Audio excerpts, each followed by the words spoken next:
Gusto ko lang naman malaman nyo na ang isipan ko'y gulong-gulo.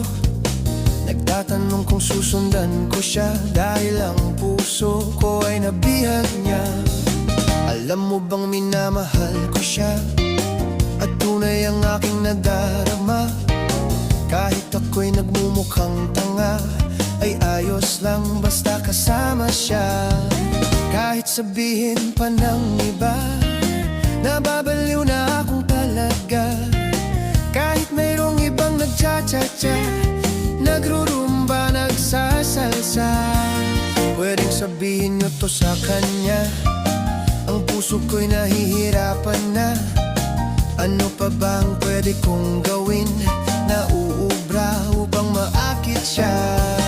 Palagay kaya ako ng tattoo, magpatubo ng balbas ang uso.